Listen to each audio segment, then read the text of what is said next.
Muy buenos días, mi nombre es Claudia, mamita de un angelito de 18. Estoy con un invitado súper especial, es el doctor Víctor Landrea, médico ginecobstetra de la Universidad de Rosario. Buenos días, doctor, ¿cómo estás? Buenos días, Claudia Marcela, ¿cómo te va? Bien. Bueno, es un gusto tenerte hoy aquí y bueno, yo sé que nos vas a aportar muchas cosas importantes el día de hoy. Y pues para empezar, ¿qué es la trisomía 18? Muy bien, para resolverte la pregunta, ¿qué es la trisomía 18 O síndrome de mm, Edwards. o síndrome de Edward? Primero hay que hacer una pequeña sinopsis de qué son las trisomías. Ok, Normalmente los seres humanos tenemos 46 cromosomas.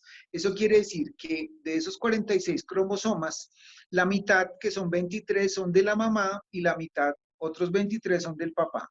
Los dos suman 46. ok, ¿Qué pasa? Cuando la unión de las dos células, el espermatozoide y el ovocito, se forman, en algunas ocasiones pasa que uno de los dos gametos, tanto el espermatozoide como el ovocito, trae una doble carga de uno de estos cromosomas. ok, Entonces, al juntarse el cromosoma de la mamá o el cromosoma del papá con los otros dos cromosomas de la mamá o del papá, dependiendo, porque eso no se sabe, eso es al azar, se va a formar que en ese segmento va a haber tres cromosomas. Por eso se llama trisomía. Si uno de los gametos faltara de cromosoma, sería uno solo, entonces se llamaría una monosomía.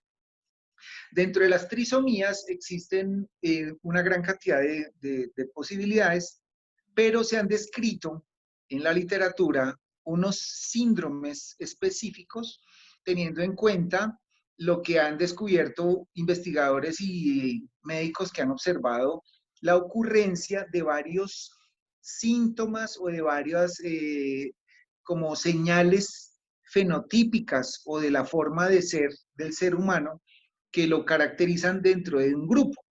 Entonces, por ejemplo, la trisomía 21, la trisomía 21, que es la más antigua, fue descrita en 1866 por un grupo y Down. Por eso se llama la trisomía 21 o síndrome o de Down. síndrome de Down. Ajá. En esa trisomía se observa cómo los individuos van a tener unas facies o una carita parecidas a las de los orientales del norte de China, que es un área que se llama Mongolia. Por eso en alguna época los llamaban mongólicos, ¿sí? Sí, Como si fueran de Mongolia, a los de la trisomía 21 o el síndrome de Down.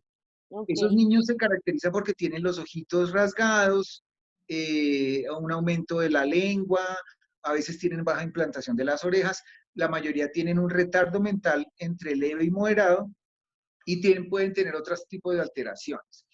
Con respecto a lo que es la siguiente que describieron es el síndrome de Edward. Edward lo describió, si mal no estoy, en 1960. Entonces él observó que varios de los bebés que nacían con esa alteración cromosómica tenían baja implantación de las orejas, tenían cardiopatía, tenían alteraciones de la cadera, malformaciones en las manos y en los pies, y al reunir todas esas características, se reunieron como el síndrome de Edward o la trisomía 18.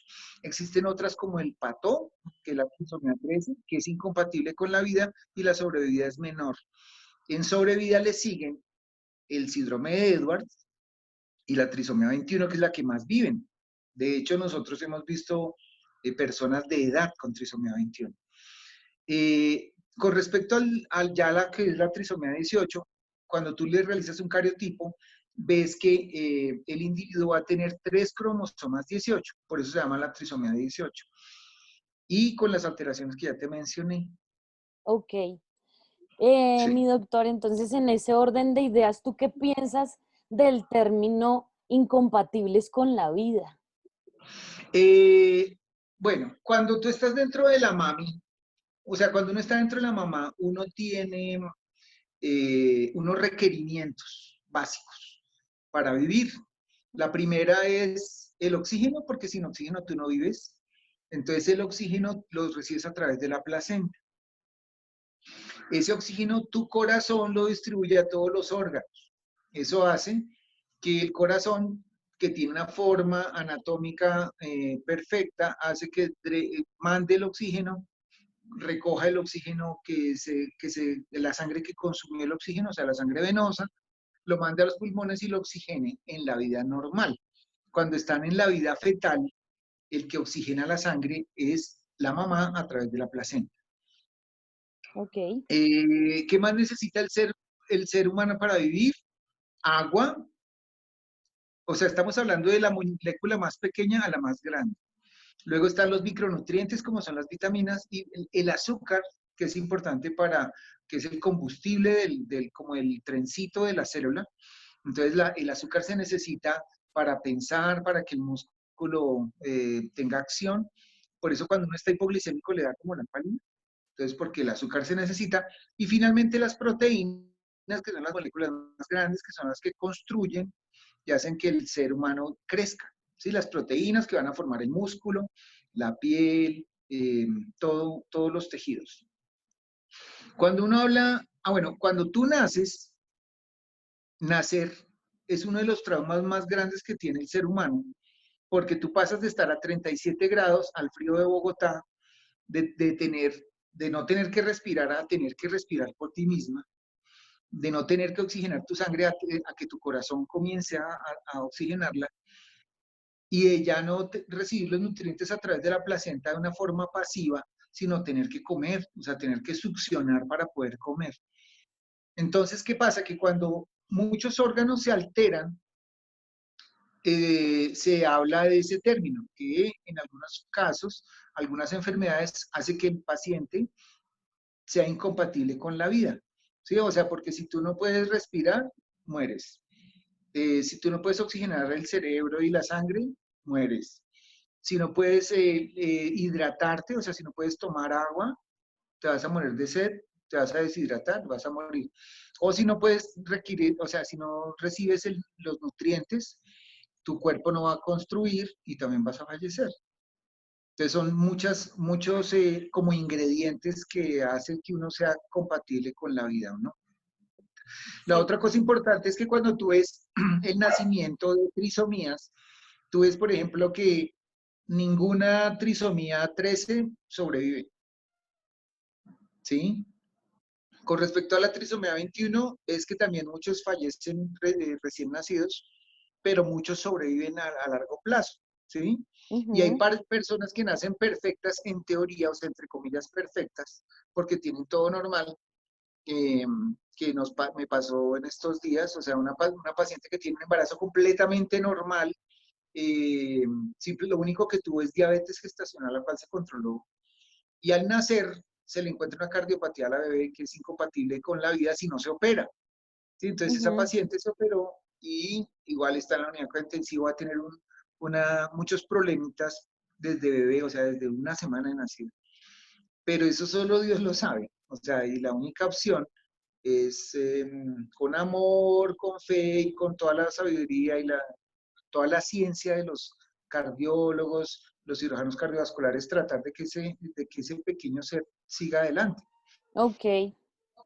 Y doctor, bueno, desde tu punto de vista de ginecobstetra, pues, ¿qué crees que exámenes serían pertinentes, digamos, a una mamita que se le ha determinado que su bebé viene con trisomía 18?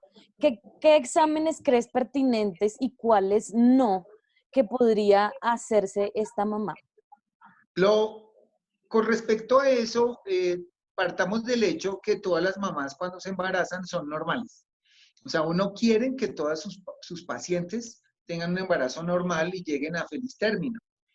Entonces, para eso existen varios exámenes que se hacen a través del control prenatal para saber si ella va a tener un bajo o un alto riesgo de trisomías o de aneuploidías, un bajo o alto riesgo de preeclampsia, que es una enfermedad que pone en riesgo tanto la vida de la mamá como la del bebé, y otro tipo de patologías que uno tiene que hacer. Entonces, la más importante es la ecografía 11-14. Esta ecografía, que se hace entre la semana 11 y 14 del embarazo, es la que nos dice el riesgo de tener una trisomía. Cuando esas pacientes tengan un alto riesgo de trisomía, el siguiente examen, hay una opción que es esperar hasta la semana 20-24, hacer una ecografía de detalle o hacer un examen más avanzado, o un examen invasor, como puede ser una biopsia de vellosidad corial o una miocentesis para la realización de un cariotipo. Ok. O sea, ¿qué opciones tendría una mamita con bebé de trisomía 18? Digamos, O sea, si tú tienes sospecha de una trisomía 18 por las alteraciones de la ecografía al principio del embarazo, en la 11-14, hacer un diagnóstico genético es importante. ¿Por qué es importante? Porque uno está preparado para el nacimiento de un bebé con trisomía. O sea, cuando un bebé nace con trisomía sin control prenatal, que es algo sorpresivo, ujú, se demuestra que es más difícil de llevar que cuando uno se ha preparado desde la gestación para recibir un bebé con una trisomía. sí, O sea, uno ya como que ha leído, ha estudiado, está preparado, ok. ¿sí? Que cuando es el día del parto, las noticias. Bueno, y en ese orden de ideas, bueno, en el caso mío, pues cuando a mí me dieron como esta noticia de que venía mi bebé, pues posiblemente con una trisomía, noté que en general, pues en cuanto a tus colegas, pues es muy difícil como tratar estos temas y más que hoy en día, pues no tienen conocimiento pues del tema y cuando leen así más o menos, al transmitirle esta noticia a las mamás, pues a veces son como duros. ¿Qué consejo le darías a tus colegas de cómo manejar este tema? Sí, o sea, sin irnos pues de un lado, digamos, de solo información, sino también como en esa parte humana. Sí, no, en el grupo que yo manejo, tú vas a observar ambos tipos de versiones. Sí, o sea, es importante que sepamos que, por ejemplo, en mi caso, yo no estoy de acuerdo con la interrupción voluntaria, ¿sí? Que es una opción que en Colombia es legal. Sí, De hecho, es una obligación uno como especialista darle información a la paciente sobre una interrupción voluntaria. Entonces, dependiendo de las creencias religiosas, filosóficas, de la formación del hogar, de muchas cosas, uno puede estar en desacuerdo o no con respecto a la interrupción. Yo en mi caso tengo objeción de conciencia y estoy completamente en desacuerdo con la interrupción.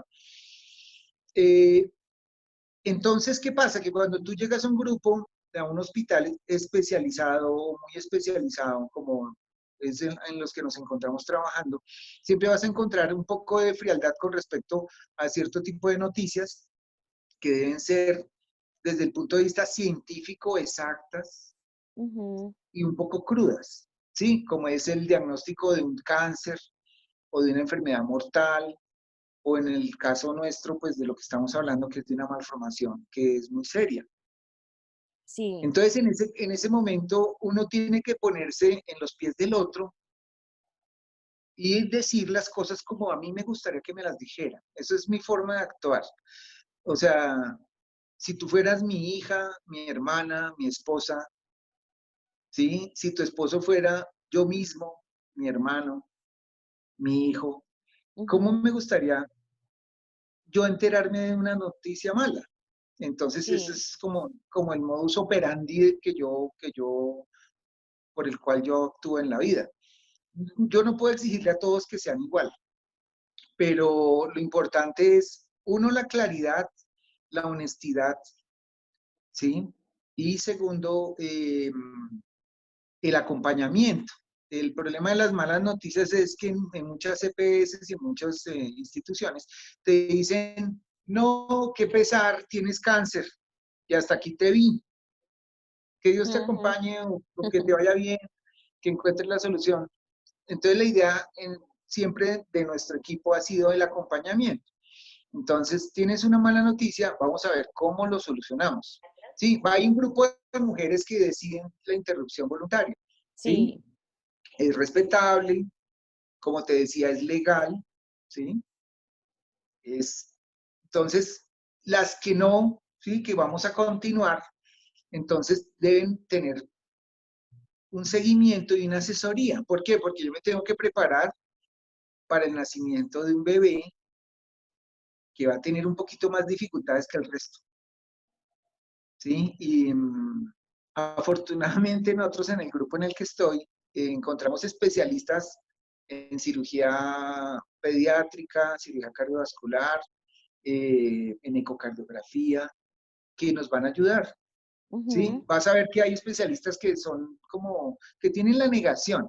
O sea, uno como médico también tiene la negación muchas veces porque uno no quiere que nada le salga mal. ¿Sí? Uno Sí. quiere que todo sea perfecto, que no haya complicaciones, Ujú. pero la vida no es perfecta. O sea, la vida tiene, y esas imperfecciones que son como las piedras las piedras en la plaza de Villa de Leyva, ¿sí? Que el ser tan imperfecta la hace hermosa. O sea, tú no puedes patinar, Ujú. pero pues, al caminar debes caminar con cuidado porque tiene muchas imperfecciones, pero esas mismas imperfecciones la hacen bella. Entonces, la vida, con todas sus imperfecciones, hace que sea hermosa. Y lo segundo es, que es lo que yo siempre les digo, tú sabes que uno como médico debe respetar las creencias de cada paciente, ¿sí? Si Ujú. eres musulmana, si eres atea, si eres cristiana, si eres católica, Ujú. ¿sí? O sea, si eres budista, o sea, uno debe respetar las creencias de cada uno, pero uno siempre les dice que lo ideal es que si uno tiene un ser superior, ¿sí? Que lo acompaña, hace que el camino sea más llevadero, ¿sí? Entonces, si uno tiene a Dios en su corazón, Ujú. uno acepta con amor todo lo que viene de Él, que es la manera como debemos llevarlo a cabo. ¿Sí? Entonces, ya sabemos que en ese caso la interrupción no cabe, que la vida es hasta que Él diga. Con respecto a la trisomía 18, el 70%, o sea, 7 de cada 10 mueren antes de nacer. Ujú. Y de los 3 que nacen, 2 van a morir en el primer año. O sea, es algo muy duro porque uno quería ver a su hijo crecer, ir al colegio, hacer un deporte, tener un hobby, tal vez casarse, y son cosas que no van a ocurrir. Entonces, solamente yo le digo hasta que Dios diga, ¿sí? Ujú. Eh, Otro ejemplo que pongo es un compañero mmm, que tuvo un tumor cerebral, ya él tan pronto se lo descubren, le dicen, bueno, haga su, ya, despídase de todos. Y el neurocirujano, luego que lo ve, le dice, no, yo no creo que sea tan malo. Después de que lo opera, le dice, no, yo creo que tiene por ahí 2 o 3 años de vida y ya lleva como 10, ¿sí? Ujú. Entonces eso lo obligó a él a casarse, a tener un hijo, a hacer muchas cosas como de afán, Ujú. porque sabe que iba a morir. El año pasado, hacia diciembre que hablamos, decíamos, fíjate que la vida es de Dios. Entonces él le agradece el hecho de haber tenido una hija, haberse casado, el matrimonio no funcionó, se separó. Pero él está vivo, tiene su hija, tiene su trabajo eh, y está vivo. Entonces es hasta que Dios diga, no es hasta que uno piense, o el especialista o el sabio diga. Ujú. Sí, o sea, hay probabilidades, uno no sabe cuándo, solo él lo sabe. Ok. ¿Y tú qué le dirías a una mamá que acaba de recibir este diagnóstico? Todos los días tengo que dar esta noticia, porque por mi trabajo tengo que ver pacientes con precáncer y cáncer, Ujú. y como veo también mamitas, pues tengo que ver mamás con problemas. Lo importante es que todos tenemos problemas en la vida. Ujú. En algún momento los vamos a tener, pero lo importante es que uno, que ella tenga la tranquilidad de que tiene nuestro apoyo y que estamos con Dios para llevar de la mejor manera la historia de cada uno, porque cada uno está escribiendo su historia. Ujú. es cierto. Pues recuerdo mucho, mi doctor, que cuando yo recibí, bueno, no solo la noticia, sino bueno, yo ya sabía que mi nené venía con alguna dificultad que íbamos a saber si ella venía con trisomía 18 o no Mm. después. Recuerdo que cuando yo estoy viendo en esa sala de neonatos a mi bebé, apareces tú y me dices una frase que me llegó al corazón. Me gustaría que se lo recordaras a las mamitas que, pues, posiblemente van a ver este video y que,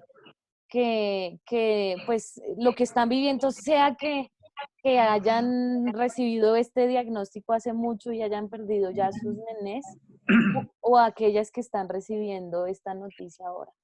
Sí me acuerdo mucho porque cuando tu bebé nació y estaba en la cunita, estaba sola. Tú veías que había muchas cunas, todas las cunas tenían a sus mamás, y en una esquinita estaba ella solita. Ujú, Y ella, a pesar de su problema cardíaco, su problema respiratorio, ella con su canulita de oxígeno, ella luchaba por vivir. O sea, tú le veías que ella hacía caras, ella entendía muchas cosas de las que uno le decía. Entonces uno no podía como dejarla a un lado sin tener en cuenta toda su belleza. En ese momento que yo te vi, tú no, o sea, tal vez fue una de las primeras veces que nos vimos, porque aunque yo supe de tu caso antes de que tú llegaras, tú fuiste atendida por el grupo de alto riesgo, que es en otro consultorio. Yo, como estaba pendiente de tu parto, al otro día del parto tenía que ir a ver, yo generalmente voy a ver los bebés que atendí el parto al día siguiente, sobre todo los más malitos, porque los buenos pues se van con sus mamás. Entonces yo me acuerdo que te vi ahí en una gran tristeza, porque uno es algo para lo cual uno no está preparado, ¿sí? Y uno dice, siempre se va a decir, ¿yo qué estoy pagando? ¿Sí?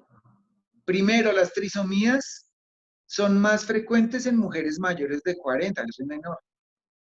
Las trisomías son de gente que tiene vicios o que tiene... Uno piensa que las enfermedades son de personas que se han portado mal, ¿sí? O que la enfermedad es un castigo de Dios. ujú, Y no es así.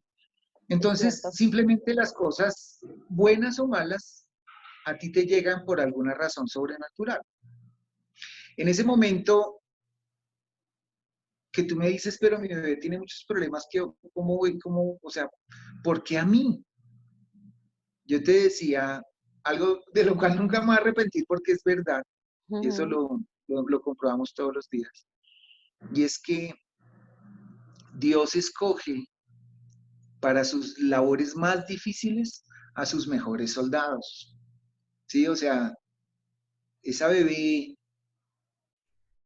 Sharon en otro hogar habría sido abortada o habría sido abandonada, ¿sí? O ujú. sea, y a Sharon la mantuvo viva 18 meses el amor, ¿sí? Hasta que su corazón ya no pudo más, pero ella es de los niños más amados que yo he visto en la tierra. Y eso sí, cuando yo te veo a los ojos sin conocernos mucho, o sea, uno con la mirada a los ojos conoce muchas cosas de una persona. Y te lo dije de una manera muy sincera. Esmeralda, mi esposa, siempre está pendiente de todos estos casos difíciles porque yo la llamo y le digo, oye, mira, esta paciente tiene un problema, ora por ella, hagamos una oración, recemos, pidamos, ¿sí? Y ella está pendiente como de los casos complicados. Mm, porque ella es, aunque ella es médica veterinaria, ella es muy buena y ella, pues por el hogar, dejó de trabajar. Entonces ella es como esa alma fuerte que me acompaña, ¿sí? Entonces es súper maravilloso. Entonces yo a ella siempre le cuento, y esa frase realmente es de ella, ¿sí? La de que Dios escoge a sus mejores soldados para las labores más arduas, y es algo que nos ha enseñado la vida y que a uno lo hace ver con amor el camino difícil. Ujú. Sí, eso es muy real y muy cierto. ¿Qué resaltarías de todo este proceso que viviste con nosotros? Eh, yo creo que uno de los bebés que más ropa tiene es Sharon. Sí. O sea, Sharon fue un movimiento que se creó con su nacimiento, o sea, desde antes de nacer, ella forma un movimiento que hasta nuestros días existe.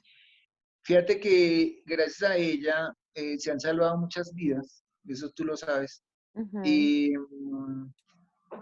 y ha sido súper importante eso.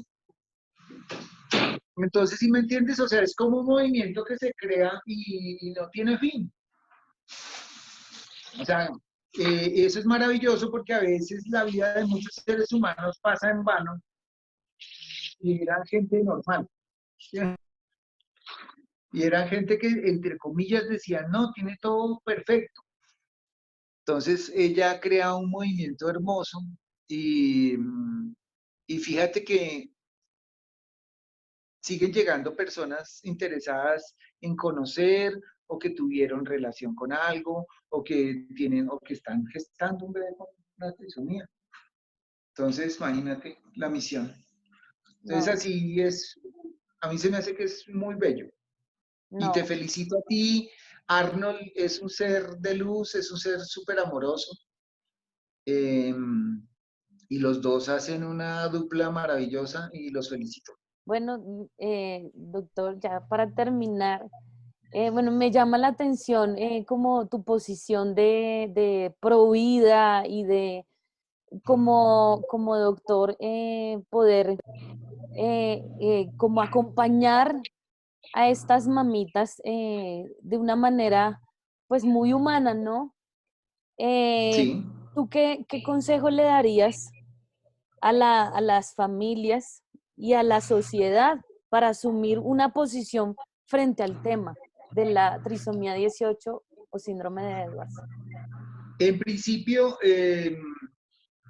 cuando revisamos la historia de la enfermedad, vemos que si el paciente tiene mosaico, o sea, que el paciente tiene la mitad de las células normales y la mitad normales, puede sufrir de una enfermedad mucho más leve y por eso vemos que en diferentes partes del mundo hay niños más grandes que han sobrevivido a esta enfermedad. Lo importante es que uno esté, uno, preparado y dos, tanto la familia como el Ujú. grupo de médicos, siempre estemos juntos en el acompañamiento para llevar una historia de la mejor manera posible con todo el amor. Esa es la idea. Ok. Y bueno, ¿y qué mensaje le darías a esas mamitas que ya tienen un angelito en el cielo como yo? No, es difícil porque la única opción es portarnos bien para algún día encontrarnos. Porque afortunada o desafortunadamente la muerte pues no tiene reversa, ¿sí? Entonces, simplemente alegría porque tuvimos el tiempo para amar y lo hicimos. Y fortaleza porque algún día nos volveremos a encontrar. No, así es. Y bueno, como hemos, bueno, la fundadora de esta página se llama Diana Ramírez y ella ha hecho esta iniciativa muy especial y muy bonita. Y algo que pues es lema para todas nosotras como familia es que estos nenes, angelitos o guerreros, nuestros maestros de vida, son compatibles con nuestro amor. Así Claro que sí. que, doctor, tú en tu posición de doctor dirías, estos creaciones de Dios serían ese regalo y bueno, qué bonito que nos pudieras decir que ellos son compatibles con nuestro amor. Claro que sí. Todos nuestros bebés, como Dios nos los manda, ellos son compatibles con nuestra amor. Ujú. Muchas gracias, doctor. Ha sido un placer Bueno, feliz día. y una alegría tenerte aquí y gracias por tu tiempo y sé que esto será de gran riqueza para muchas mamitas que están enfrentando esta situación. Y bueno, de verdad, Bueno, muchas Claudita, gracias muchas por tu gracias. tiempo y por todo lo que nos pudiste enseñar hoy. Bueno, muchas gracias.